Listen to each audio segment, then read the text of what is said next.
right now. background for next week. Yeah, I know. That's okay. What's up, everybody? What's up? Bill Tendo here, sitting with Joel Gorski, the retro lizard himself, to Retro Lizard bring in the you the house. arcade cabinet live.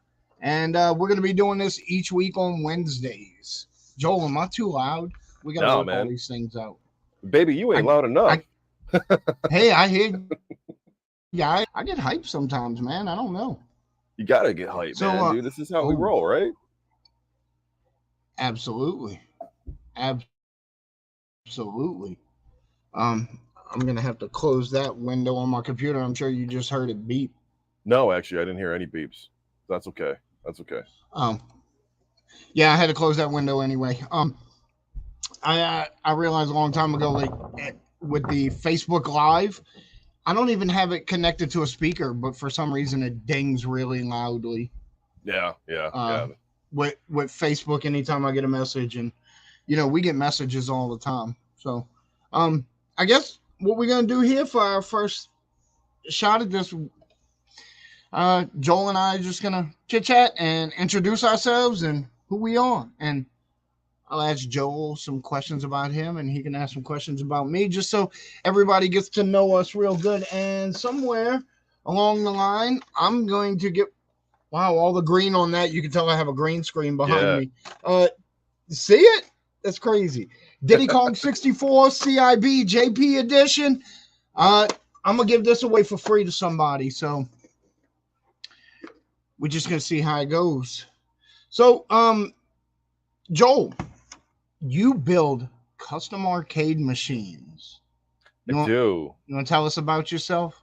Yeah, yeah. I'm Joel. My name's Joel Gorski. I own Retro Lizard's Custom Arcades. My nickname is Retro Lizard. It's a household name.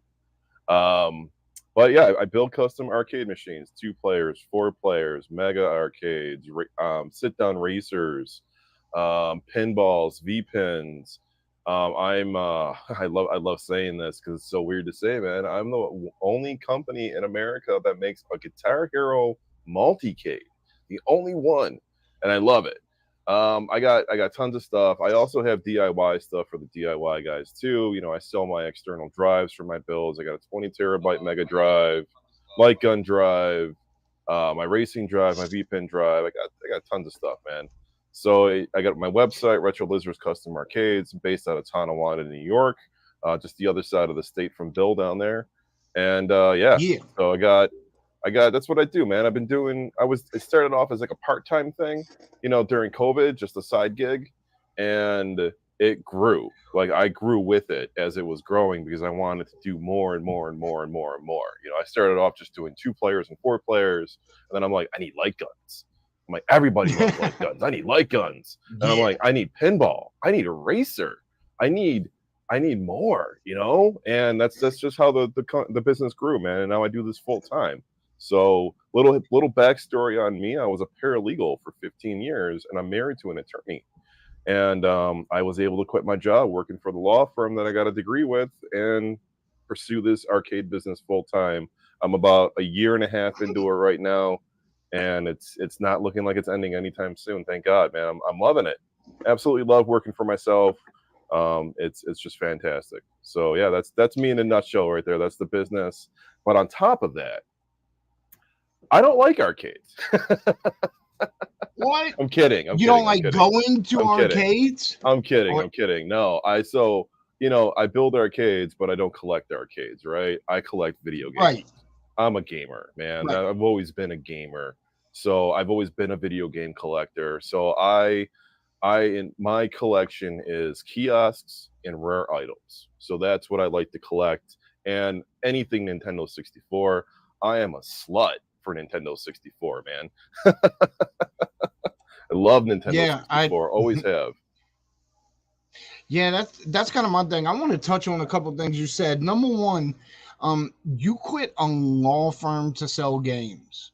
I quit a law firm to build Essentially. arcades. Yeah, yeah. That's Yeah, yeah. exactly what I So did. so tell me if people watching are gonna think that you and I are both complete lunatics because I started out picking up trash on my uncle's job sites.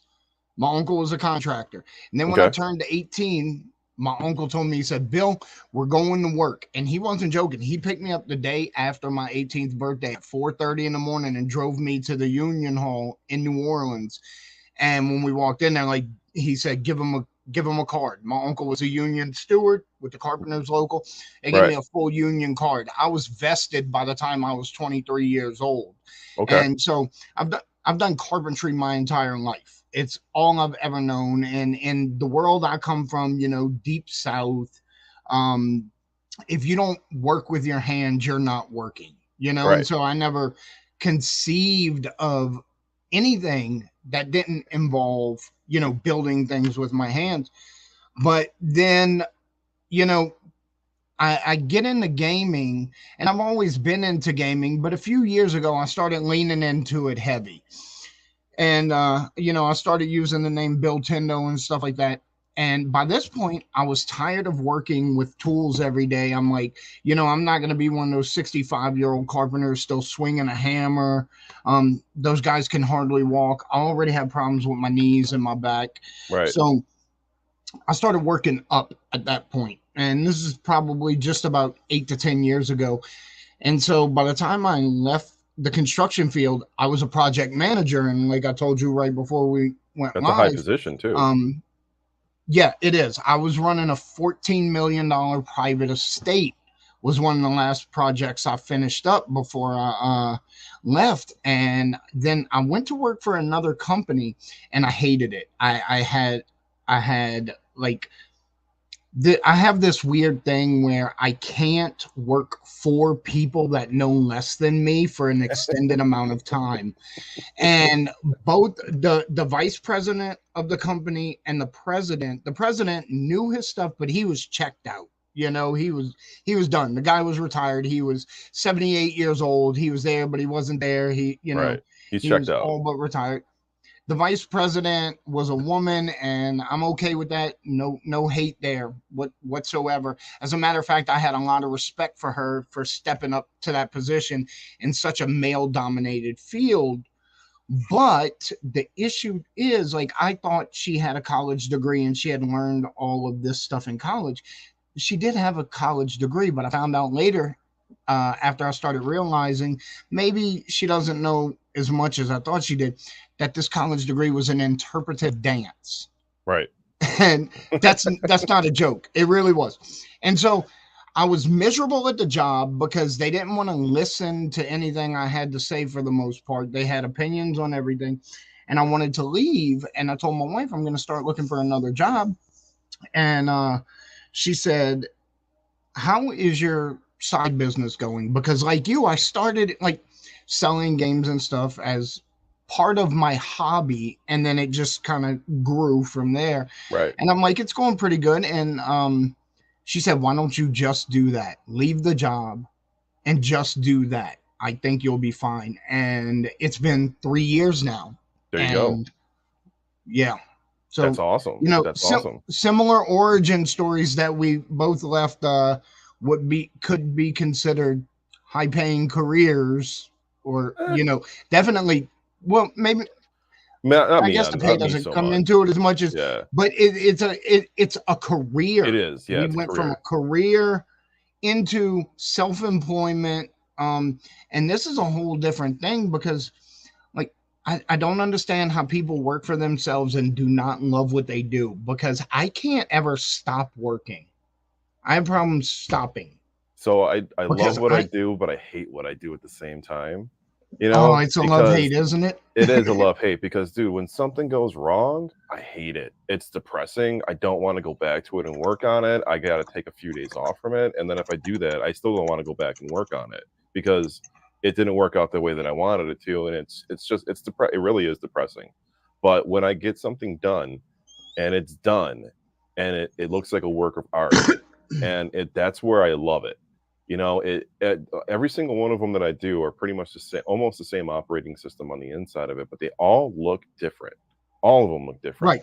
Right. I do when I put those Guitar Heroes together. There's 3 different versions that I do: a small one, a slim one, then a big beast. And when I get that big beast up and I get that marquee on it, which is the last thing I put on the marquee, and the music Right. hits and it strobes, I'm just like, that's what I fucking love right there, man. I'm like, I love that. I love the way it looks. It's attractive, it's gorgeous, and it's amazing to me that I built it out of my hand. But when it's not working right, when I first turn it on and I got to troubleshoot Yeah. with it, that's where it's like, okay, why isn't this working right? I've done this 15 different times already. Why isn't it working the same way it did 15 different times ago? So it happens a little bit more often than you would think. It's either I missed a wire, I didn't ground something right, or something stupid. It really is usually something really Yeah. stupid, but I got to sit there and figure it out. And that's the depressing part. So it's a love hate thing, is what it is. Yeah. But when you're working with somebody too, so I'm not working by myself, I have a helper. That really helps Right. me mentally. So if I'm out there by myself working, it's kind of depressing to me. I need background noise Right. on. I'm talking to myself. But when I got my guy with me and he's helping me, we're bullshitting all day. We're Ozzy and Harriet is what we are. It's like me Yeah. and you talking right now, but imagine me and you talking, but we're in the same room and we're working on something separately, you know? Oh yeah. Yeah.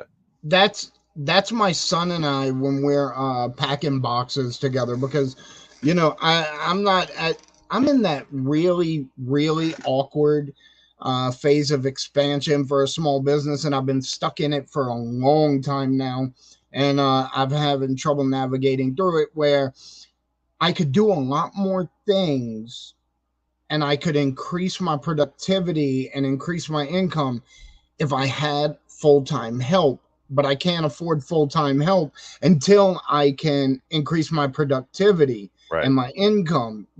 So my son works for me part time, and that's a fairly decent relationship. We don't always get along, obviously, because what 20-year-olds get along with their dad, Yeah. but Right. when it comes to this stuff, we get along pretty well. Right. And so, when we're packing boxes, it's usually us sitting in a room together, and we're either listening to a podcast or just bullshitting, Yeah. But I fell when into I'm this. working by myself, I fell into headphones this. on, I can't work in silence. Yeah, I can't work in silence either. I need background noise on all day long. I really do. Like whether it's the Right. TV, the radio, or both of them going on. I fell into the same Yeah. situation that you're in right now about hiring somebody. That's actually how I ended up going full time. I was in a transition where I came to a point where I had 13 arcades I had to build, and I'm falling behind because I don't have enough time at night to work on them because I wouldn't be able to get to my garage until 8 o'clock at night, and then I would be working till like 11, 12 midnight. And then I would be Right. exhausted the next day because I'm getting up at 6 o'clock in the morning. So I was in a And then you have transition. to do it again. Right, exactly. And I'm doing that Monday through Friday and sometimes doing that Saturdays and Sundays too on the weekends. And I didn't want to work the weekends. That's why I went to college and got an office job. So I didn't have to work weekends. Right. Um, so I was in a weird transition and I was looking at my books and my numbers and I ended up matching what I made at the law. I was just a paralegal. I'm not an attorney. So I ended up matching what I made at the law firm financially. And I showed the numbers to my wife and we looked at it for a little bit. And I'm like, if I start breaking this, I'm like, I need to quit my job and I need to, if I get 2 more orders for arcades and I make it to 15, I'm like, I need to quit my job and go full time. I'm like, because it's really picking up and I think it will continue to flow. And it did. And it continued to flow and more orders kept coming in and I was keeping up for a while, but then I started falling behind on orders because I can only, myself, I'm one guy, I can only build one arcade a week. But if I brought in another guy, Right. I could do 2 a week. So I ended up having Hmm. to bite the bullet in July. I was talking to a buddy and he didn't have a job and he needed a job, but he didn't really have to work because of his situation, but he still wanted a Hmm. job. And I'm like, I've known the dude since I was 17 and we're really good friends. And I'm like, you can come try work with me and see how it works out, man. Bro, best thing I ever did. Literally best thing I ever Yeah. did. We've cranked out, I shit you not, and I'm not bragging. I'm happy about it. We've cranked out 2 arcades a week since the beginning of August. That's so 6 Wow. arcades a month we've been cranking out. So we've done 16 arcade or 18 arcades in 3 months. Yeah, that's great. It's absolutely Killing it. great. Yeah, we're killing it, and we still got more to do. Yeah. No, that's awesome. Dude, so many uh points in your story like parallels with my own, because Right. it was actually my wife that, when she asked how much I was making on my side hobby of video games, she's like, you realize you make on the weekend with the games what you make all week. And that's cool, right? So what would happen? Like, yeah. What she's like, why would you not leave your job and do this full time? And it was both the best decision I've ever made and the worst decision I've ever made, because uh when you work for yourself, it's self motivation. Oh yeah, And me, I am deeply I cannot fail person. yeah, Whatever it is that I'm doing, I need to feel like I am the best in the world at that task for that day. So it turned into me working from 9 a.m. to 2 a.m. 7 days a week. And I did that for like 2 years, and then it just got to the point where I was having a little bit of issues, you know. yeah. I was burnt out, I was depressed, and so I And you can burn out really stepped back. fast.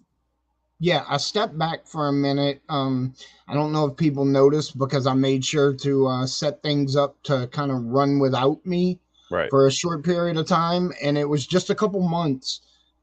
And so when that happened, it completely reset my clock, and I've been fine since then. And I've instituted, I go to bed when my wife goes to bed now, because she Yeah. has to get up early in the morning. I get up with her in the morning, and it's so much better from my mental clarity.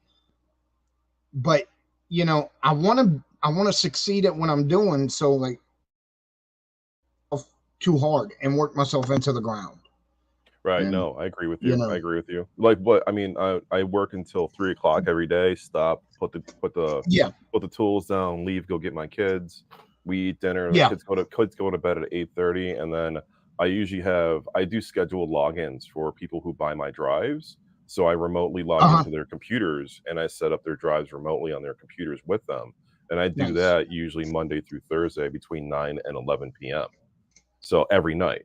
So I'll stop working until 8:30, take 30-minute break and just decompress a little bit without the kids around, and then I'm back at it from 9 until 11. Tonight, I mean Sunday nights, I'm gonna take the break on Wednesday night. Well, today's Wednesday, not Sunday. Just call it Sunday night. I'm gonna take a little bit of breaks on Wednesday nights now because we're doing this because this also helps with mental health, man. It really does. Streaming, talking to people, Yes, it does.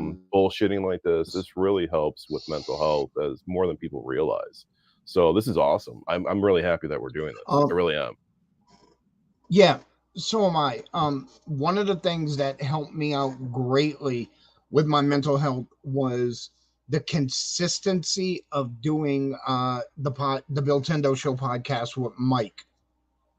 Mike's a really good guy. You know, he Yeah, doesn't get to know people very easily, but he's a very good guy. He's very friendly, and he's funny. He's really he can funny. be he is funny. I told him that before I get into that real quick, I just want to recognize Brother Mister and Jason Schutzman. Jason Schutzman, that's my buddy. That's Jay Schutz. What's up, He's been what's up, hanging out with fellas? me forever. But yeah, Mike has his Quest 64 obsession, and one day, not too long ago, probably like 2 or 3 weeks ago, I am on YouTube and watching a random video about Quest 64 that someone had just made, because Mike has me watching that shit. Now look, L-Tail Monster, the Yeah. background behind me, is the European and Japanese version of Quest 64. So I just thought that would be amusing. Yo, So when he told me that he was obsessed with that game, I thought he was joking because he's a funny guy. no, He's a jokester, but he was dead ass serious. And I'm like, yeah. it's some people think it's the worst game in the world. I actually like the game, but I'm not like a It's diehard not fan of bad. it. No, it's No, a RPG on and Nintendo you know 64. what's weird is Mike is he's very aware of the game.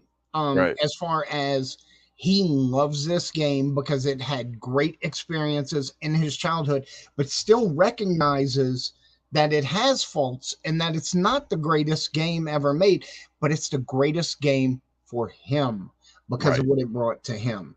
So I was on YouTube watching a Quest 64 video, and someone in the comments, it just said, "Hey man, somebody said something about Quest 64 official is not going to like this because the guy Yeah, that's had a Mike. bad opinion."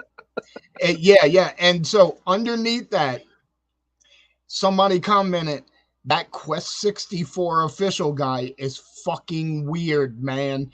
And right then, I have never been more proud to be Mike's friend than just seeing a random comment on YouTube calling him a fucking weirdo. That's You know? hilarious. That's fucking awesome. Yeah. Yeah, that's really I like awesome just to called see him that. immediately. He made it. That's it. That's the point where he made it Yeah. right there. Yeah, we know he made it right there. Let me ask you this, Bill.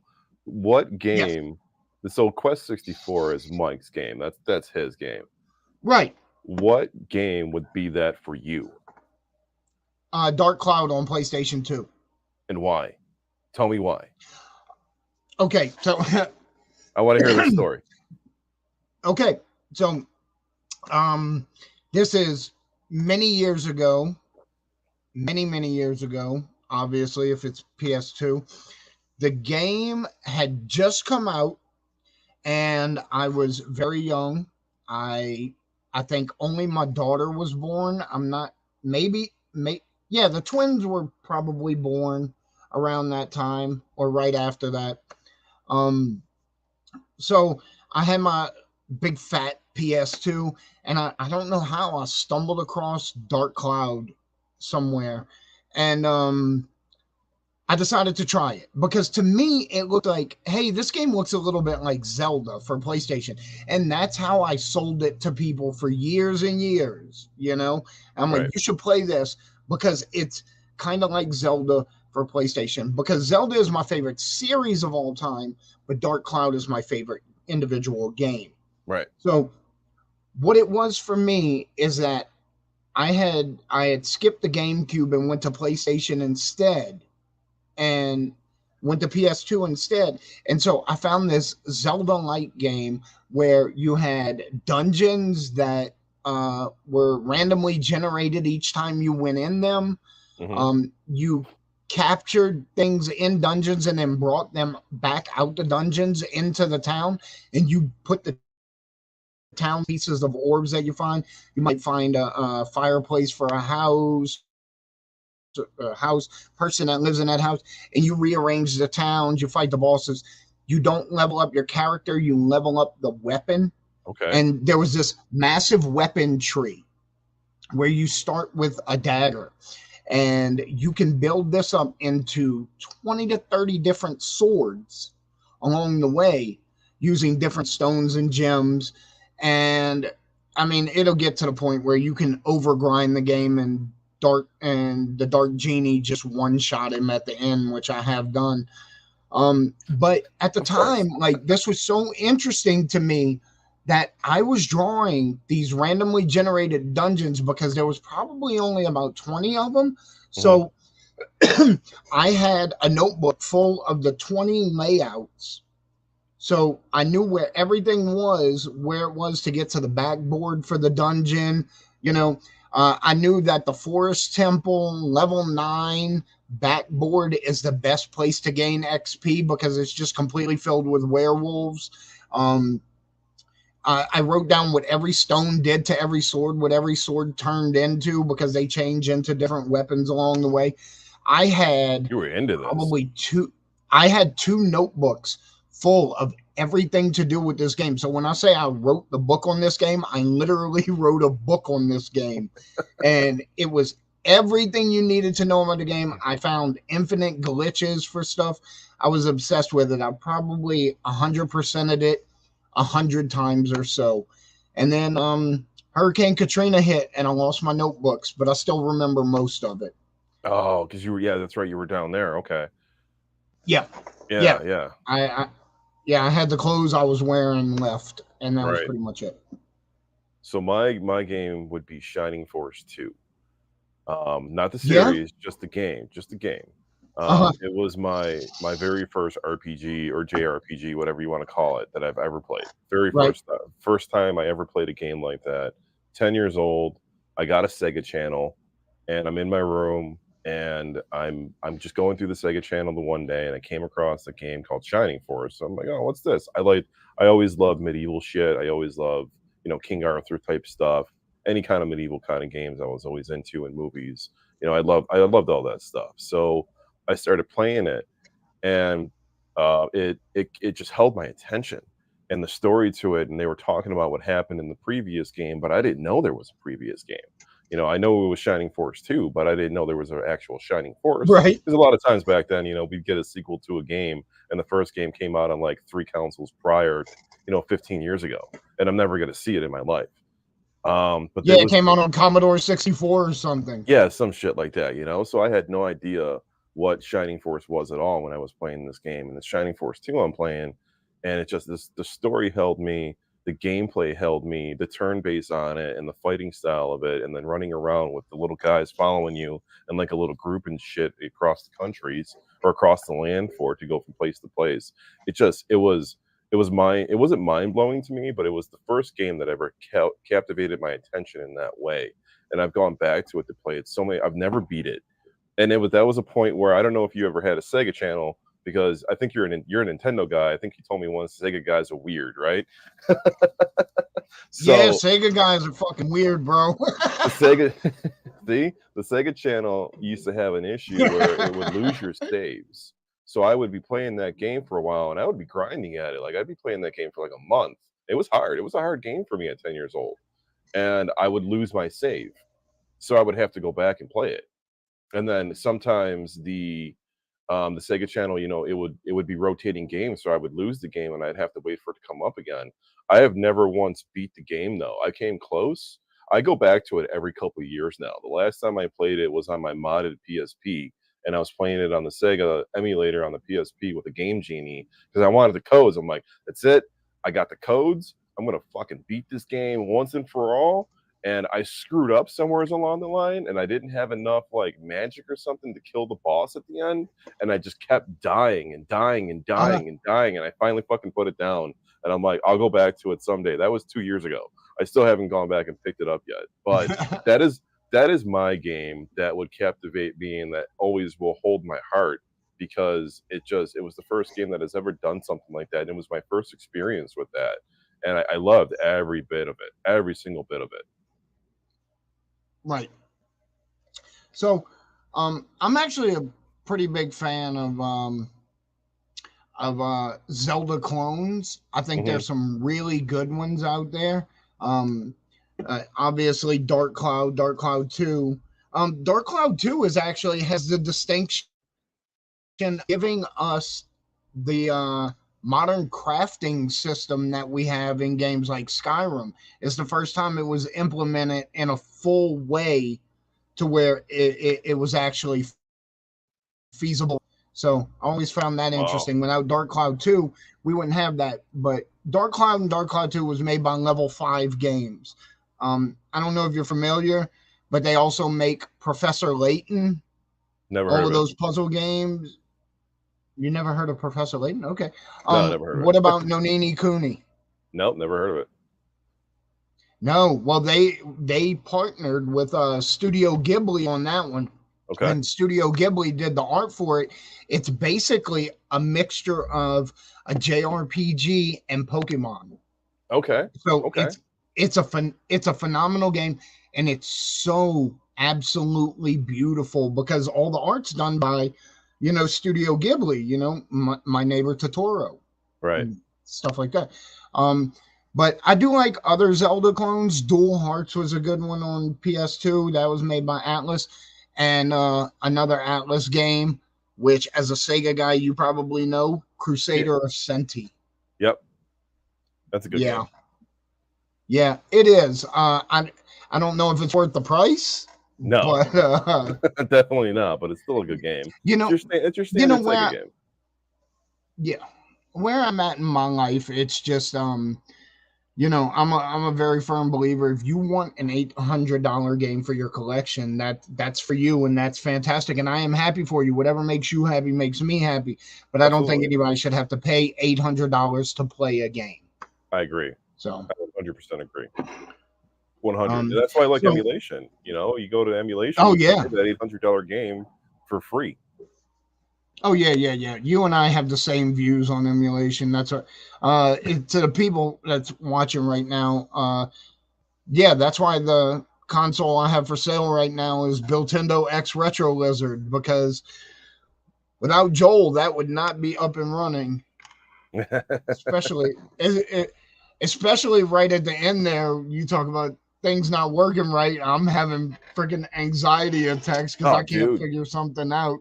I was having anxiety I was having anxiety too. I'm like, all right, it ain't working for you. Something's up here. I'm like, I know it worked for me because I booted it, but I didn't boot it on the PC I gave you. I booted it on my rig.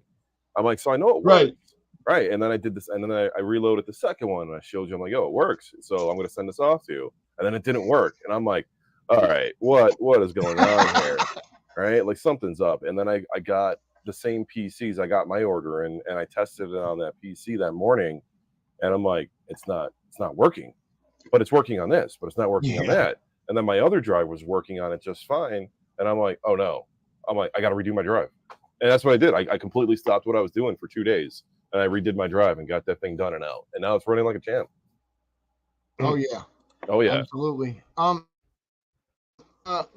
Let me kind of stop right here for a second. If you are in the room right here in the chat, and I'm gonna fill out a wheel to spin to give a game away. So yeah, You want to do a just hashtag or to anything like that interrupt. in the chat? What? You want to do Yeah, like you want to do like a hashtag in the chat if you want to enter this wheel, do like yeah, do hashtag Tendo, Tendo. that'll work. There you go. Hashtag Tendo. Yeah. Whoever who does hashtag Tendo will leave it up for the next 5 minutes, and then Bill will enter your name in the wheel. After 5 minutes, he'll run the wheel. That sounds good. Yeah, it's 9:35 right now, so we'll give it to 5 minutes. We'll count it at 9:41. It's actually 6 minutes, but we'll give it the extra couple seconds. All right. And that's for what? Diddy Kong Japan version? Yes. Dude, Japan games. I was never into Nintendo 64 Japan too much, and now I have Right. more Nintendo 64 Japan stuff than I do regular Nintendo 64 stuff. I have the regular console CIB inbox. I got the Just Go. I just won the blue one from you, and then I got a bunch of Japanese games that I got with the Joffrey controller from Japan. So there's a guy in Thailand on Instagram that I follow who's a gamer and he sells games. He sells a lot of Japanese games, obviously, and he had the Joffrey controller, and I'm like, yo, I'll buy that because he only wanted $150 for it shipped, and I was like, yo, $150 though in Thailand money is a lot of money, so I'm like, $150 American, I mean. So I'm like, I'm buying that. I'll buy that right now. That's half the price of what it's worth over here. Yeah, that's like a funny thing. When I started the N64 group, I started getting a lot of Japanese games. I was already important by that point, and believe it or not, at first I had to give them away. Like, very, very few people ever would buy Japanese games because I think the education on the games wasn't there. So then I realized, I'm like, oh, people are not wanting these games because they don't know about these games, so I started playing more and more of them so I could describe them to people. And that was kind of a trap for me because as I played more and more Japanese games, I found more and more that I liked, and I'm like, I'm gonna play this one, I'm gonna play that one. Obviously, we have our favorites. Mine is always going to be Puyo Puyo Sun on Nintendo 64, and with a backup of Powerful Pro Baseball Basic Sun 2000. is like it's that's first of all the best baseball series on the Nintendo 64, and it's got to be the most fun game out of the whole series. It's not trying to look lifelike. It's like the little chibi characters. It's just a ton of fun, even if you don't like sports games. It's They're not trying to fun. look. It's not trying to look like MLB at all. Straight up, just trying to look like a Nintendo baseball game, basically. Yeah, Yeah, I yeah. see. I like those a lot Like better than I like like the MLB early games. Wii characters or Yeah, something, you know. those those games sometimes are a lot better and can be a lot better than the actual like MLB games because the MLB games are trying to Oh be yeah, something, and those games aren't trying to be anything. Like Snowboard Kids. Snowboard Kids is way yeah. better than fucking Cool Boarders ever will be. You know, Well, Snowboard Kids was made by Atlas, and pretty much everything Atlas does is amazing. fire. Yeah, Yeah, yeah, that's one of those studios that are just like out of the box. They hit it out the park almost every time. yeah. Um, it it cracks me up. Wait, I'm actually gonna have to check this before I say it because I don't want to sound like an idiot. I'm actually a little mixed up in my head right now. So.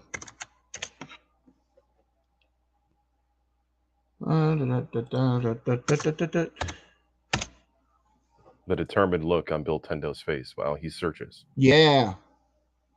Yep, that's what I thought. So, my son only knows Atlas for one game series, and he's mentioned it to me numerous times, and I'm like, "That's Atlas," and I'm like, "They've made some really amazing games," and he's like, "Yeah, no, they make Persona."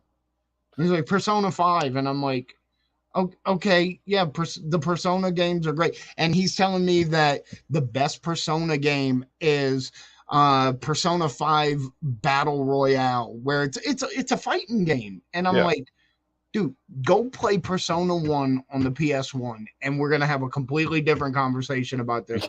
I promise Right. you know. when you have a isometric freaking horror game, you know, like Right. you kind of got to be into it.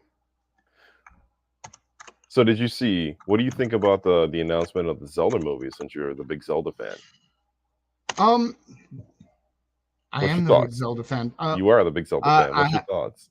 yeah, yeah. I have twin sons that are 23, and we have matching Zelda tattoos on our legs. That's awesome. We each well, so when they turned 18, I Hmm. told them, I said, look, I'll buy. I want to buy you guys a tattoo for your 18th birthday, and I'm like, just whatever you want. My wife has a friend that's a tattoo artist. I'm gonna take you over there. I'm gonna buy you whatever you want. And they came to me and they're like, we want the Hyrule seal. And I'm like, okay, Ooh. that's really cool. And then like, but we want you to get it with us. And I'm like, no, this is for you too. It's for your birthday. And then like, no, the Triforce has 3 pieces, so each one of us gets a piece. You know, you get the wisdom. He'll take the courage. I'll take. You know, and so Right. we all 3 have 1 piece of the Triforce, but Is it in in the the order Hyrule too? Steel. Is it in the order of the Hyrule Yes, Steel too? Nice. Nice. How could you not get yes. it that way, right? That's awesome. Yeah, and I'm like, okay, let's do it, let's do it. But how do I feel about the Zelda movie?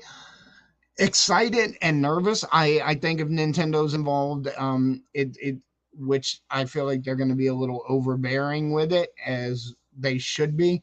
Think it's going to be good. Um, Somebody asked me the other day what I thought about it, and I said I'll have an opinion when I see it because you know how many times have we heard we're getting a Zelda movie in the Right. last 20 years? Like a lot. A So lot. Even in, we you were know, supposed to get that Nintendo Netflix series too. That wasn't a joke. That was supposed to be a thing, and it never happened.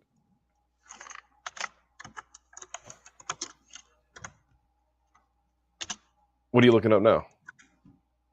I'm not looking up anything. I was adding a Oh, name to entering. the wheel there. Gotcha. Yeah, yeah. I mean, if we could give something away, I gotta keep up with it. So. Yeah. Did you see the trailer for Ghostbusters today? No, I've been so Oh, busy today. I haven't seen dude, anything today. dude. Yo, when as soon as we're done streaming, you gotta watch it. It gave me chills. It's coming out in Oh, the spring, dude. I can't fucking wait. Can't fucking wait. It's not. So I'm not going to spoil anything for you by telling you this, but it's not. They're Spoil not it. they're not redoing Ghostbusters 2. Basically, it's not the villain from him because Ghostbusters. Uh-huh. They didn't. I don't think that they redid Ghostbusters 1 with Afterlife. I think that they just continued the story with Egon's Right. fate. Is what I think that they did, and what the point of that was. I don't think it was a redo at all. It was just a continuation Right. and like a further backstory of Zool. And when they announced they were doing Ghostbusters 2 or Ghostbusters the next one after Afterlife, I always had it in my head that they were basically gonna like do the villain from that movie and they were gonna somehow bring back the Oscar character and this and that. Nope. When I seen the trailer today, it was the fucking complete opposite of what I thought it was ever gonna be. It's a whole new movie with a whole new villain, and it's great. The commercial was amazing, and I'm never gonna watch another one until I see the movie because I'm that kind of guy. But I'm so excited Right. to see that movie, man. So excited. Well, I'll definitely go check that out because I want. It's something that I would want to see. I Absolutely. like trailers, man. They determine if I want to see a movie or not. I'm Of course. influenced like that. You give me a good trailer. I'm gonna go see the movie. You got a bad trailer, I'm out. I hate it when you see a trailer and it gives away the entire movie and you don't know it until you see the Oh, movie. And then you see the movie like this yeah, is the whole fucking trailer. This is the whole thing. They gave it away. And like every DC movie, it does that. Every DC movie is the trailer of the entire movie, except for Flashpoint. Flashpoint was the only DC movie that I've seen that was not the trailer to me. So it was a complete opposite yeah, of what I thought that was going to be too. But yeah, it was. I hate movies that do that. I really do. But you're right. You got a good trailer. I'm gonna see the movie, man. I want to see Oppenheimer, however you say that. That's supposed to be yeah, coming to streaming later this month. I really want to see that. yeah. I would. I'm excited to see that, dude. I don't know why I keep freezing on the screen. I guess my internet's bad down here. And now you're in like fast forward mode at a second. Like it's like you freeze up, and then all of a sudden your body's moving really fast, and then you freeze up again. Yeah, Yeah, Schutzman, he's right. So they put the best parts in there, and then you see the rest of the movie, and it sucks. That yeah. happened with Like Batman. Batman versus Superman was like that. Batman, Superman. Yeah, that movie Why'd you was say terrible. that name? Why'd you put that part in the trailer? It's the only part of the movie that mattered, other than Wonder Woman showing up, Yeah, which right, also was in the trailer. Like right. I remember watching that movie, and I told my wife when it was over, I was like, the only good part of that movie was Wonder Woman. Like That was that it. was it. That was it. Like that was it. There was no Batman versus Superman in the entire fucking movie. It was bullshit. That was the that was just the name of the movie. It was a Clickbait. bullshit attract. Yeah, Can it was clickbait. You called it right there. You named it. God, you said it right there. It was fucking clickbait, man. It was goddamn clickbait. So yeah. Yep. Uh you want to do that? You want to run the wheel? You ready? It's 9:45. Yeah, I think we got everybody. Yep. Got the real prophet, Lord Viper, Maven. Okay, yeah, good to go. So I'm just gonna do a single spin. You guys can't even see this wheel. I don't know how to share my screen or anything. So So you're just hang gonna on, hang have on. to take my word on it. I'll tell you. I'll tell you. So at the bottom of your screen, you see where it says present, the plus sign. It says present. Yes. So click on that, and then you're going to have an option to share screen, right? And then in here, you're going to click on, you can see Chrome tab and then window and entire screen. One of those options should have that wheel in there. There it is. Oh, all right. So we're gonna hit this. Oh shit. Yeah. Let's see. We'll see who it lands on. Oh, John Perkins, you was just a little bit too late. Jay Schutz. That's gonna be Jason Schutzman. Congrats, man. Jason, congratulations. Absolutely. Right. Congratulations. That's awesome. So what about, did you see they announced, Rockstar announced that they're going to put out the trailer next month for GTA 6? I did. Yeah. I think, I don't know if we're gonna get it in 2024 or not, but I'm kind of excited for that. I'm really excited for that actually. I want to see some. I hope they show gameplay in it, and it's not just like the Rockstar logo with like an '80s song to it or like a 2000 song to it. Right. Like like show Yeah. me some kind of gameplay inside it. Yeah. Let me see some fire. Yeah, exactly. Right. Well, Do y'all think GTA will cost like $150? That's the rumor, and I'm actually terrified of that because if they do release at $120, $150 for the standard edition, the game is automatically going to be successful because the last GTA 5 was released what, like 10 years ago at this point? 8 years ago, 8 to 10 years ago. 2013ish, yeah. Yeah, so 10 years ago. So the game is going to be successful no matter what price they put it at. But if they put it at $120 to $150 price for the standard edition of the game, it's going to sell extremely well. And I'm terrified that because of that metric, it will become the new standard. Yeah, And I so don't want new that. games are going to move. I mean, I'm salty. New games moving $70 and $80, to be honest. Right. I mean, 70 and $80 has kind of been the standard we've been at though for the past 15 years. Depending on the game too, obviously. But I'm with you with that. I'm terrified of that 120, $150 price range. That's what it's going to be. Because I don't really want to pay that for a standard edition for a game. That's bullshit. You know? Right. I don't want to Yeah. see, and it's not just about us. I don't want to see other people pay that. That's Same. ridiculous. I mean, it's bad enough the games are already like 180 gigabytes. Like they don't need to be that big. And well, they probably do need to be that big considering everything inside of it. But I mean, it's way too big for a console, man. I mean, we have 1 terabyte consoles now. When the Yeah. PS3 came out, it was a 40 gigabyte console. We weren't even thinking I that games remember. were ever going to get to Yeah. 180 gigs. Mister, Right. I'll be But playing that on PlayStation. PlayStation. Yeah, I mean, that's an original in my heart for that one. Yeah. But like, I don't know. I don't know. I actually quit playing GTA at Vice City. Really? Yeah, I don't know why. You never played 5? I played nah. Dude, Nope. you don't need to play online, right? I didn't play. I tried. I started playing No. online I when don't. online first came out for it, and it just wasn't picking up yet. The campaign, Wait. the story alone in 5 was amazing. What was the first one that was online on the PS3? On the PS3, that was GTA 4. Yeah, because Yeah, I used to live across the street from a guy on a little narrow street, and we would play across the street from each other, and we didn't have headsets, and we'd open our living room windows and just yell at each other yeah. That was or was it? like lunatics. Or maybe it was. Hang on, maybe it was GTA 5. I don't Because know. GTA 5 did come out on the PS3 before it came out on PS4. Because I remember when This they announced it for PS4, it was already out on the PS3, and I couldn't wait to play it. They're gonna So want maybe it that was. money Maybe it back was. because it was in the billions. What was it? You know Hang on, what? I'm what? Oh, so I'm looking up to see if it screw was billion online. dollar game development. I've actually become relatively salty with AAA games over the last, few years because everything when you get a AAA game, it's we put billions or hundreds of millions into this game, and you need a day one patch to even play it.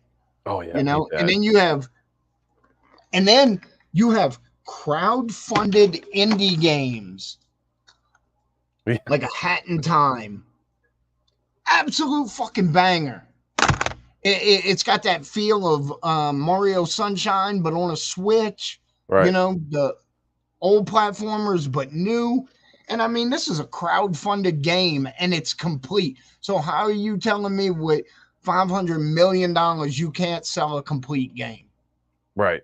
No, And you're then absolutely right. AAA, of course, has to have all of this game that they developed and then chop it up to pieces and sell it to you a piece at a time. Right. Yeah, that sucks. I hate that. I love earning things in games. I love unlocking things. I hate doing this DLC Yeah, buying bullshit. It's right. so stupid, man. Really is stupid. I feel like there should be a grinding option for DLC. Like if you don't want to pay the $20 for this DLC, you can build yourself up to this level, and if you have those achievements, you can get the DLC. Absolutely, But you absolutely. know, Like you got, like you earn, you just uh, straight up earn it. you earned it. Yeah. Yep. I was pissed off with Mortal Kombat 1. Good game, but I bought the premium edition because I wanted the Van Damme character. I thought it was a character. Right. It's just a skin for Johnny Cage. I had no idea. So after I bought Well, it, Johnny Cage was he, original Van Damme he in was, the yeah, game. he was, yeah. But I thought that they finally made Yeah. the Van Damme character playable in the game, not knowing that it No. was just a skin for the Johnny Cage character in the game itself. So I was going when I first got the game, I'm going through it and I don't have any of the characters, and I'm like, where the hell is the Van Damme character? And I ended up googling it and figuring out that it was just a skin for Johnny Cage. I felt robbed. And then Wow. then the next Yeah. DLC download, because when you buy the premium edition, it includes the first DLC download, and the first DLC download isn't coming out until like April 2024. Like, why the fuck did I just pay $110? Well, actually, like 125 after tax, for this fucking digital download of this game, and I didn't even get what the fuck I wanted, and I gotta wait Yeah. 7 months No, for the DLC. This is bullshit. you got digital clothing, buddy. That's all I got. I paid $110 for digital clothing. I felt so robbed. Right. I felt so robbed on that. I'm like, I'm never doing that again. I'm never buying a premium edition of a game like that ever again. What's up, James? Brad, when you say AAA games are all becoming one game with different skins, I see a lot of truth in that, especially when it comes to FPS games. They're all getting, because realistically, I think we've gone about as far as we can visually. Like graphics don't matter like they did when you moved from Super Nintendo to Nintendo 64. Yeah. All of the large graphical leaps are gone. We're up to 4K now.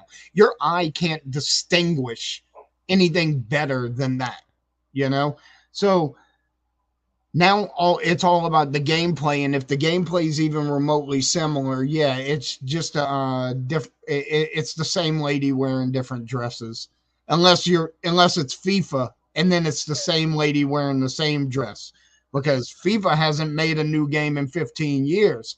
They just changed the clothes. Same thing with Madden's the same way. It's the same fucking roster. game.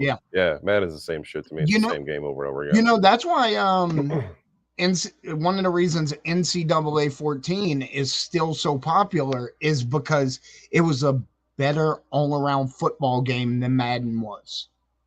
Right. Didn't it not have a real roster on it? It was just a team, right? No, it had a real roster. That was the problem is it actually all came down with one guy went to his friend's house and his son was playing NCAA 14, and his friend's son said, "Look, you're in the game." And he's like, "Well, how am I in this game when I left college 2 years ago?"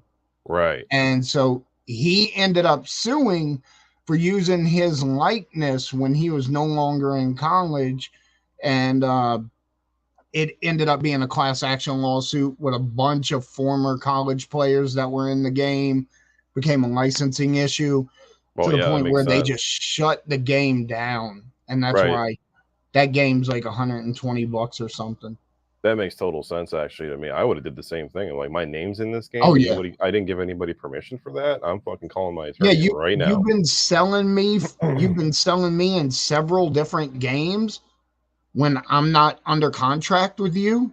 Right. And I'm not even on the team anymore. You know who got over big like that? CM Punk. Really? Oh, with WWE?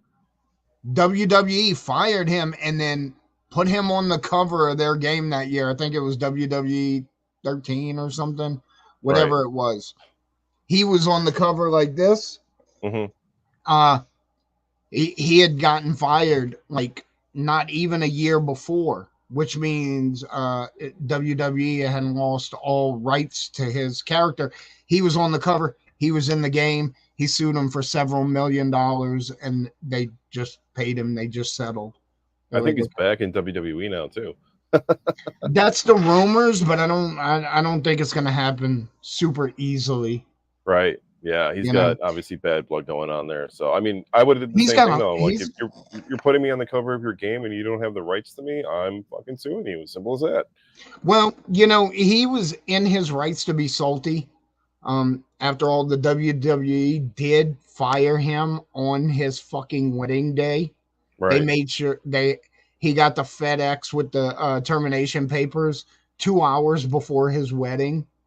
So you know he was within his rights to be salty with them. So Absolutely. Yeah. I mean, that's Vince McMahon's a dirty motherfucker. oh He is yeah, a well dirty ass man. I'm gonna say 99% of people cannot become a billionaire without being a dirty motherfucker. Oh, of course. Yeah. It's Yeah. like you like so in my mind, the way I look at things, and not to get too overly societal here, no one man in the entire world, not one, can do $1 billion worth of labor himself. He has to have other people do $1 billion of labor for him. And if he made $1 billion off of $1 billion of labor, he did not pay $1 billion for that $1 billion of labor to be Of course done. not. So he had to take advantage of people to become a billionaire. So by nature of being a billionaire, you cannot be a good person Right. because no one person can do $1 billion worth of labor. I agree with That's that. just my personal opinion on it. I mean, Your thing, you just did that fast forward thing again, and then he blew smoke out of your mouth. yeah, well, it's a vape, but yeah, Oh, that's funny. No, I agree with you on that, man. You're right. You're absolutely right. He's got to do $1 billion worth of work, or he's got to have people do the $1 billion worth of work for him to get that billion to right, go. And he's not spending $1 billion to do that either. You're right. You got to be doing some dirty shit in order to get to that point in life. But he's a right. dirty motherfucker, simple as that. But he earned it. He turned the Yeah, wrestling oh, world into what it is. yeah, yeah. I agree with that. You know, it's funny on the billionaire subject. I just got one more thing to say about it, and I saw an interview with Mark Cuban the other day, Okay. and Mark Cuban said if you ask any billionaire if they had to start over from zero right now, could they do it again? Every single one of them will tell you yes. And I am here to tell you that no, none of us ever could because of the tremendous amount of luck that it takes to get there will never strike you twice. No, yeah, that's absolutely right. There's no way. No way. Yeah. No way. Yeah. It's like that what do you call it? Who the dude that was the Wolf of Wall Street, that dude that character was based off Jordan of? Belfort. Jordan, yeah. Yeah. He made it once all the way up to the top. He was at the tippy top and then he crashed down, he went to jail. He's never going to make it back there ever again. Never will. No, He but will try. he's pushing for a resurgence now. He's pushing, but I he's think never going to make it back to where he was. I think he's promoting some MLM or some MLM coursework or something where he's going to teach you how to manage money Yeah, or it's whatever. bullshit. It's Yeah. bullshit. It's just a bullshit scheme. That's all that it is. Bullshit course, bullshit everything. Just you're paying to listen to him talk and sell you a book. That's it. Yeah, that's what we need, Joel. We need a scheme. We need a pyramid scheme. That's what it is. That's where the money's at. That's what the Nintendo Retro Lizard Council is. Whoops, I gave it away. I'm kidding. That's not what. It's not a scheme. No, you watch The Office? Yeah, of course. You notice that's an action question, not a reaction question. You don't ask people, did you watch The Office? You ask, like, because the show's over, you ask, do you watch The Office? Because people that watch The Office are never not watching The Office. We're just taking breaks in between watching The Office. Right? I had it on earlier. Yeah. Yeah. So my daughter and I, our favorite character is actually Creed, because Creed is consistently the funniest weirdo throughout the whole thing. I love it when he pops up in disguise and he's not even in disguise. Like his hair's just dyed. And it's like, did you dye your hair? What are you talking about? He's like gaslighting you. It's great. I love Creed. Yeah, when he said, "I've been a member of numerous cults. You make a lot more money as a leader, but you have a lot more fun as a follower." That whole show was great. It was genius. Genius writing. it it really was. It really Yeah. was. I mean, who doesn't watch The Office over and over? Just The Office, Parks and Rec, Arrested Development. Those are like my go-to comedy shows. I didn't get into The Office until like 2016. My wife showed it to me. I didn't really watch sitcom Mhm. TV when it was on TV. At least I didn't really watch sitcom TV at that time. I was too busy going out and living my life and partying it up. But you know, as I settled down, my wife's putting on The Office. I'm like, "What the fuck are we watching?" And she's like, "Just watch it. Just watch it and pay attention." Oh, And I'm like, "All right." And I was like, "Oh, this is good. Oh, this is funny. Oh, the liners in it. The whole thing's great. The whole thing's great." And then she yeah, introduced me to Parks and Rec. That was even better, man. Dude, I love yeah. Parks and Well, Rec.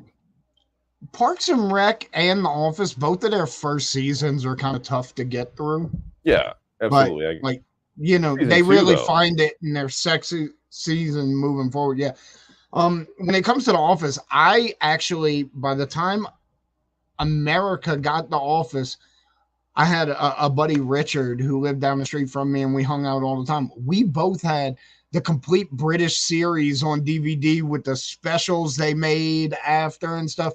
We were huge fans of The Office. We were watching a lot of British comedy at the time. And then I was like, dude, did you hear that they're going to make an American version of The Office? And we were both like, that is never going to work, Right. just because Ricky Gervais, you say what you want about Michael Scott, about Steve Carell, but Ricky Gervais's David Brent is the absolute king of on-screen cringe. When he accidentally headbutts the woman and kicks her with the soccer ball, it's hard to even look at the screen when that's happening. It's so cringy. But so when the Office first season comes out, I watch it. Not a lot of people watch it. It was only 6 episodes. It was a mid-season replacement show. I bought it on DVD for like $10, brand new, as soon as Right. it came out, because it didn't even really get that many people watching it in the first season. And I started loaning that DVD to everybody I knew. I was like, watch this shit. And by the time the second season took off, everybody I knew was watching it. That was And it good was shit. just phenomenal. Definitely was good shit. Parks and Rec, man. Ron Um, Swanson. He's just got the best quotes though too. Yeah, Ron Swanson is the GOAT. And the more you watch, Brad, you're right. The more you watch The Office, the more you realize both Jim and Pam are horrible people. They're so bad. They do the most They're, cringy shit. Like when Pam was yeah, pregnant and they would fake her water breaking to get out of the meeting. right. Oh, that was Yeah, great. That was good. yeah. But I mean, if you watch that show objectively, not in love with the characters, with Jim and Pam, will they, won't they? If you watch it objectively, Jim and Pam are horrible people. You know, Yeah. they do horrible things. They lie to everyone. They treat everyone like they're beneath them. Like that's their whole MO, is that everyone in the office is beneath them. Yeah. You know? Yep. You're absolutely right. Even Michael Scott, they even treat him like shit. Yeah, they Yeah. do. And although he's a bit of a lunatic, Dwight is probably the most earnest and genuine person on The Office. Because he just wanted to be the top dog and just take care of Michael, and that's it. He wanted to be the top earner. Yeah. He's the hardest worker in that entire office. Oh yeah. Yeah, the hardest Yep. worker in that entire office. I kind of when I they don't when know they got why. rid of Michael Scott and they brought in like Will Ferrell and who was the other Yeah. guy, the guy that played Ultron, I kind of James James Spader, Spader, yeah, that guy. I kind of fell off it Robert a little bit. California. It wasn't the same to me at all without Michael Scott there. I kind of fell. It was still funny, but it just wasn't the same, you know. No, it wasn't. And a lot of people said that it should have ended with Michael leaving. And I It kind should of have. agree with that. Yeah, I like I that they kind of brought him agree with back for that. the last episode. Yeah. I don't know why, but in my head, the funniest line in the entire show was Kelly, where she just screams at Dwight while he's talking, and she's like, "Screw you, Pete Farmer." I don't know why, but that is like the funniest shit in the world to me. That was a good It's scene. so dumb. Yeah, all the dumb And shit in that show is what makes it funny. Also, that show had some of the funniest movies in moments in television history. It also had the absolute saddest thing in television history, and that is Kevin's chili. When Kevin drops the chili. When if you can watch Kevin drop the chili and after he explains how he makes it and it doesn't break your fucking heart, you're a robot, man. You're every inhuman. guy watching that scene. Every guy's reaction to that scene is oh. Every guy's reaction. We all know that feeling. We know that feeling. Yeah. We've all dropped something at some point that was the chili, and it sucks. You ever drop a full pizza? Yes. Oh, that's my chili. Taking it out the oven. Yep. Just right on the ground, and it's just like, wow. Man, I'm at the point in my life I just hope nobody saw it, because I'm gonna still put it on the rack and give it to the kids. I'm talking like pizza. I worked at a pizzeria. I've done that. I went to go pull it out of the oven with the decker, and I would pull it out of the oven with a giant spatula, and I'd go to rotate it over to the box, and as I was turning my body and the thing at the same time, it slid right off the spatula and hit the ground. I'm just like, motherfucker. Yeah. I'm okay. Brad says he's okay with floor pizza. I don't know, man. It depends on the floor, man. I'm looking like a roller dog from The Simpsons. It's got band-aids on it, hairs and shit. Yep. Hearing Brian Baumgartner's really voice trips me out. Yeah, that's true. Kevin, because he doesn't really talk like that. Oh, yeah, he doesn't know. Yeah. No. Kevin dropping the chili is the only thing that comes close to that in sad and television history to me is Fry's dog Seymour in Futurama. Oh. The end of the episode with Seymour. Never seen it. I've seen Futurama, but not that episode you're talking about. Bro, you can watch that one episode. It's going to break your heart.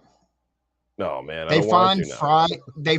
They find Fry's dog like calcified in the ruins of old New York. Oh man, yeah. That sucks. You should. And they bring him back to life for one day. Just one day. This is the whole episode, right? All about just the dog. One day. Oh man. I don't know. Yeah, it is. And the dog's name was Seymour Butts. That's perfect. It's such a Simpsons reference too, for Matt Groening on that. Such a Simpsons reference.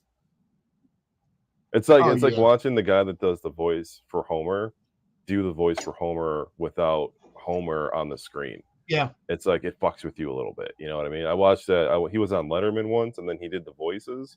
He did the voice of Homer, Mr. Burns, Smithers, and somebody else. I can't think of it. I thought it was Dr. Nick, but it wasn't Dr. Nick. But when he did Homer for the first time, it was the first time I ever seen him do Homer as a person. I was like, oh, that's just fucking with me. I'm like, that's weird as shit. Yeah. Yeah. It's like seeing Seth MacFarlane talk in real life, and he's not Brian the dog. It's fucked with me real hard. Yeah. Yeah. Speaking of which, Chewy has been very into the Orville lately, so I've been watching it with him. Chewy? Chewy's my dog. Chewy's your dog. I was going to say Chewy. Yeah, his real name is Chewbacca. Chewbacca. Chewbacca Joseph. That's really funny. Yeah. I like that. That's a good name. But it's Chewbacca Joseph Chapetta. Nice. That's my boy. But he's been real into watching the Orville lately. So I've been watching it with him. It's not bad. He has a pretty firm stance on he thinks that even though it's a satire of Star Trek, it's the best current Star Trek show. So I kind of see it. He makes a good point. The dog told you this. Yes, He Well, got the mind I thing say going on with the stuff like dog. They're that. on the same page.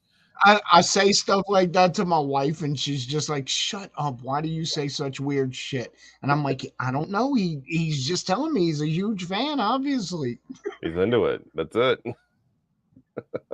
That's hilarious. I'm like, he's got wild theories on all kinds of stuff."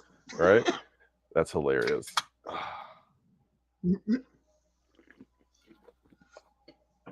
So yeah, so we got Zelda coming out, we got GTA 6 coming out, we got what do you got? What are you playing around with? You playing any games right now? Not on your phone, of course. I'm not talking about Angry Birds. I'm just talking about in general. You gaming out on anything right now? So I have like two gaming things going right now. One of them is a little bit embarrassing to admit, and the other is I've been piddling with Quest 64 here and there when I get time. So, That's the embarrassing one. I just wanted to learn more about.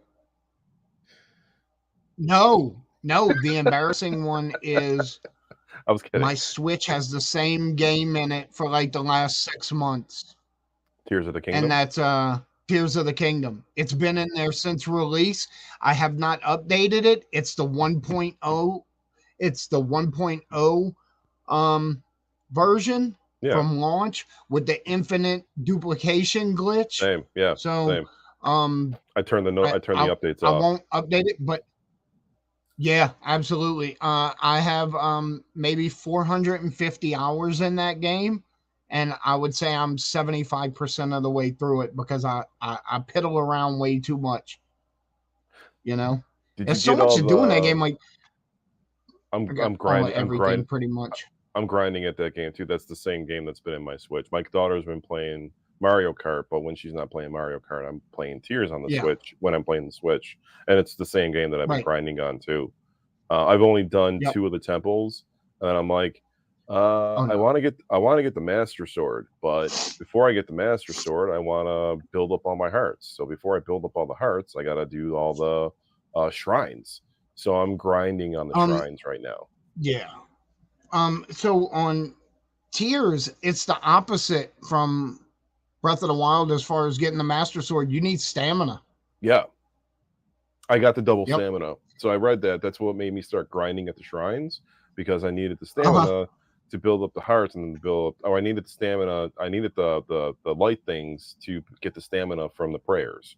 So I started grinding at the shrines, and I'm like, all right, I got the stamina, but I still only had like 5 hearts. I'm like, all right, I need hearts. I need to build that up too. So I might as well keep grinding at this before I get the Master Sword, because you got to get the Master Sword from the dragon up in the sky.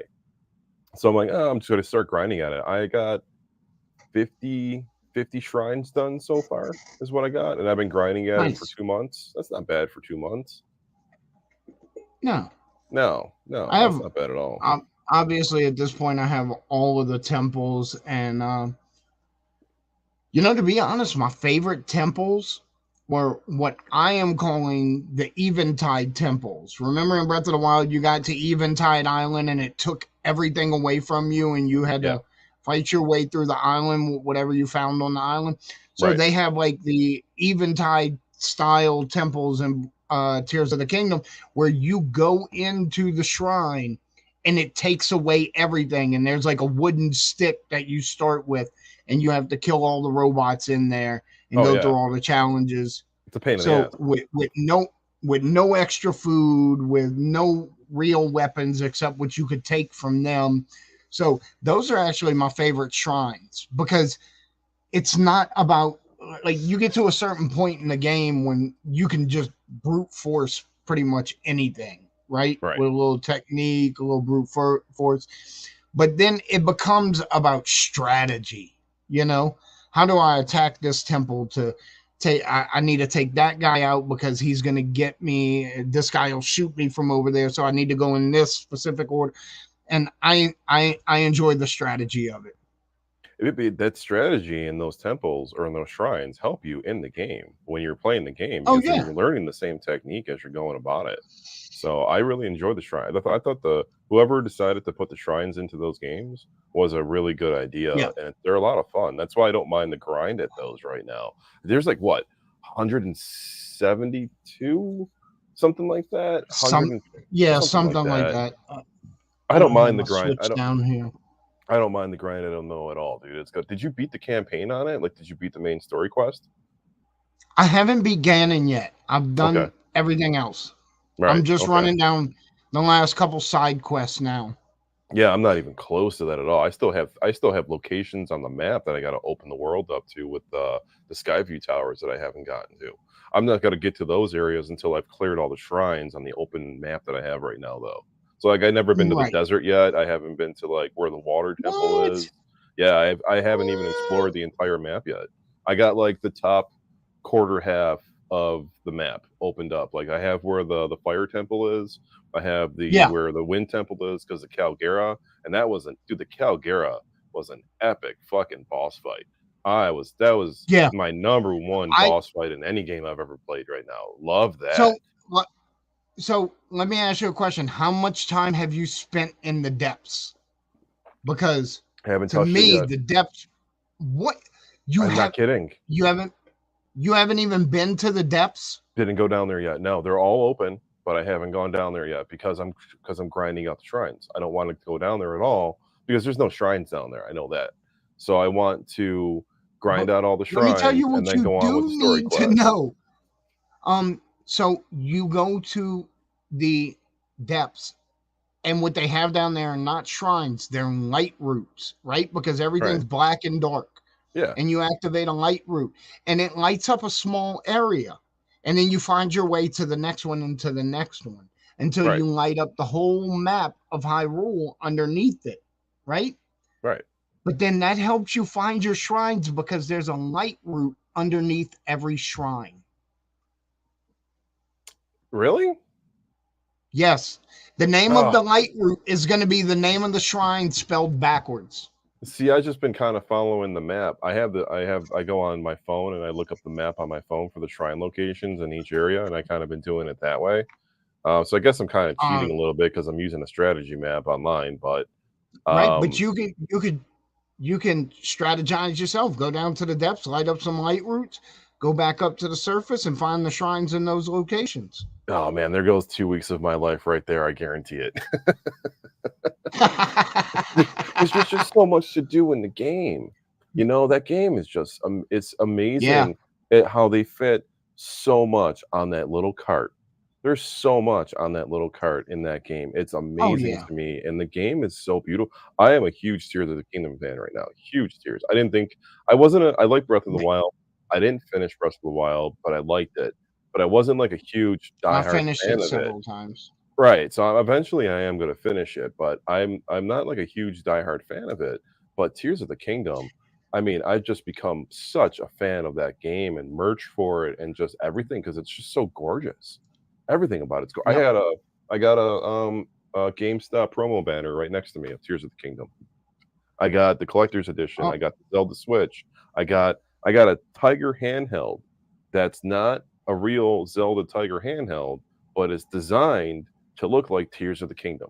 But it is a real Tiger right. handheld. It's like an X-Men that somebody converted Uh-huh. completely over into to make it look like Tears of the Kingdom. It's absolutely gorgeous. Do There's you only 10 of them in the do world. you have the spoon and fork yet? No, not yet. I didn't know that they made that. Now I'm gonna have to get it. So I've actually gotten them for people a couple times now. It was a pre-order bonus in Japan. You could get a spoon or a fork, Tears of the Kingdom, and the spoons are. You can find the spoons. The forks are a little harder to find. I'm gonna go on eBay after the show and I'm gonna fucking order them. I don't care. That's what I'm gonna do. Yeah, I need those. I need to put those in my little Zelda shrine. I got my Yeah, I know my Zelda shrine is all the way at the other side of the room on the bottom. I yeah. rearranged my I entire room actually and I got a shelf now and shit, but yeah. I actually sent a brand new spoon and fork, never even opened, to Beans like a couple weeks ago. Oh, really? Yeah, because I obviously I buy them in Japan and import Right. them with my other stuff. because they're easier for me to find there. And if I'm putting them in a package with a large box I'm already shipping over anyway, there is no shipping for a spoon and fork, Right. It's dirt fucking cheap. What I want is I want to get the flag out of the collector's edition. I'm not opening mine. Mine is sealed in a hard acrylic case, and the acrylic has a sticker on it that sealed it off. So I'm never gonna open my collector's. But I want to get the banner that was in the collector's edition, and I want to get that so I can hang that on my wall. You know what I'm talking Right. about? There was a collector's edition Yeah. banner inside it that had like numbers on it. I think they only made like 3,000, 4,000, something like that. I want one of those. I might even have it in that one. I don't know. But I want one of Right. those specifically that's already open so I can just hang it on my wall. Dude, Tears is awesome. I love Tears. I have you can't see it here, but if you go back and watch some of my older YouTube videos and some of my older streams and stuff, the way my studio was set up, it was over there on the other side of the room, and there's like a bunch of game posters on the wall and stuff. There's actually a map, the whole map from the original Legend of Zelda was behind me. No shit. That thing's probably 3 feet wide. Nice gigantic fucking banner. Yeah, that was a gift. It was check awesome. this out. Yeah, that's pretty awesome. Yeah, I found it. I haven't seen it on eBay since. There might be a couple of them up now. At least not this size. This is the 24 by 30 or 24 by 36. It's 3 feet down, 24 across the side. I didn't want to get the giant one, but I seen it pop up on eBay, and I immediately bought it because I'm like, I'm not waiting because I don't know when another one will pop up, and I got it. I'm like, I love the GameStop fabric promo banners. I got a few of those. So I got Skyward Sword, I got Dead Space, I got Madden 24 because Josh Allen's on the cover, and of course I'm a Bills fan. So go Bills. That's what happens when you're in Buffalo. You've seen it, you were here, and it's like everybody has Buffalo Bills everything. I was there, and I actually I lost something here. What'd you lose? Oh, nothing. I had switched over to a private chat to send you a message. And I couldn't find the regular chat again.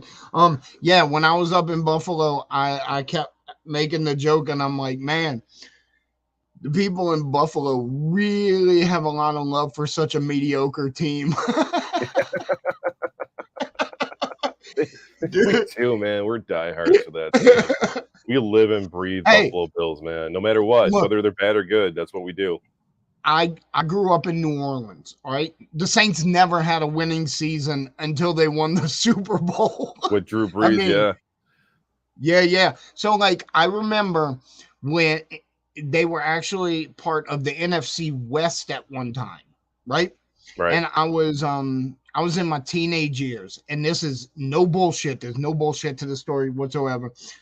My uncle that taught me how to be a carpenter, provide for my family, all of that. He passed away years ago now. But when my whole family are diehard fans, right? My Uncle Jimmy has Fleur de Lis tattooed on both sides of his bald head. His brother was my Uncle Eddie, the one who like took me under his wing my whole life. So when in 1992 the Saints won NFC West Division Championship, and he got it tattooed on his bicep. A big Fleur de Lis. It said 1992 NFC West Division Championship, New Orleans Saints. And then the next year was the worst year they ever had. Oh, he cursed them. The story gets worse because Uncle Ed at that time was still drinking on the reg, you know? Man. And so he tells my Uncle Earl, he's like, Earl, fuck them. I'm done with them. Pull the S out. And my Uncle Earl took a pair of needle nose pliers and pulled the S out of his tattoo to where it said New Orleans Aints. Because in New Orleans, if you were saying fuck the Saints, you called them the Aints. Right. Because they ain't shit. That makes sense. And that makes sense. Yeah. And so my Uncle Earl took a pair of needle nose pliers and pulled that S out. And Uncle Ed had a chunk out of his arm for the rest of his life. That's crazy. That is That's crazy. some man shit Dude, right there. That's what that is. That is man shit. Yeah, he was a real man shit. That motherfucker had a voice. I love Ed to death. He had a voice like he gargled gravel. And everybody in my family does an impression of him, and they do one of my Aunt Cheryl. And they do an impression of Ed because he talked like this. Hey, Willie, come here for a minute. Let me talk to you. Like, oh, he was a man, you know? Right. That's good. Yeah, That's good. I still hear him in the back of my head all the time. You know, something like that man was like he was there for me, you know? And right. You know, his words encouraged me. And I could hear him, something he used to tell me all the time. He'd be like, he called me Willie instead of Billy, right? Because I don't know why. He just did. He's every day of my life, he would look at me and say, Willie, could you just not be weird for 5 fucking minutes? He must have thought you liked Sega Genesis. Oh, I love that man. Nothing I ever did made sense to him. But we got along great. That's hilarious. All right, man. You want to start wrapping this up? What do you think? Yeah. We've been out for about an hour and a half right now. Yeah, this was good, man. This is good. I can't wait for next week. Yeah. Easy breezy. Absolutely. Yeah. Hour and a half flew by like it was nothing already. Yeah, it really did. It went very, very quickly. I didn't even realize what time it was. So, guys, go to my website, Builtendo.com. Check out the Builtendo X Retro Lizard console. If you're looking for a home console to play on, if you want a full-on arcade cabinet, you need to talk to Joel the Retro Lizard, because that's the guy that's going to hook you up with that. Joel, what's your website? Got to go to RetroLizardsCustomArcades.com. All your home arcade needs is right there. See, that's what's up. That's what's up, man. Yeah, well, at the end of the day, we have to shout each other out, because, you know, nobody's gonna do it for you. Yo, if you need a Nintendo, you go to Builtendo. You need a mod of Wii, you go to fucking Builtendo, man. You need a mod, you need an EverDrive, you go to Builtendo. So you go to Builtendo for all your console needs. You need arcade stuff, you come over here to Retro Lizard, baby. We got you. We both got you. We got two sides of the worlds over here of video games, and we got you on everything you need. We do. That's what we do. Yep. Joel, you know what? Throw your thing in the chat. Yeah. My website? Yeah. I'm going to do the same thing. RetroLizardsCustomArcades.com. I like my commercial. Oh, I made a commercial. You know what? I never released it, though. So you know what? Next week, Joel, I'll do a screen share, and we can watch my commercial, and you can make fun of me for it. Okay, that sounds good to me. Well, we'll let the chat completely roast me on it. It won't let me post my website. It says this comment has failed to post to Builtendo. I don't know. Here, let's try this. Maybe I need to do it, since maybe it won't let me. Oh, there it is. Here we go. I did it that way. Yeah, the I even tried RetroLizardsCustomArcades.com by spelling out the dot. No, look and it didn't let me do it. I don't know. Well, I didn't even know there was a setting to block that. No, because it blocked mine also, because mine says Builtendo.com, but when I clicked on it just now, I could see it. Look. Yeah, but that's what happens when I click on it. It says go to channel. No shit. It's not going to the website. So I'll just edit these into the description. There you go. Of the video. There you go. Yeah, we'll do that. Yeah, that works.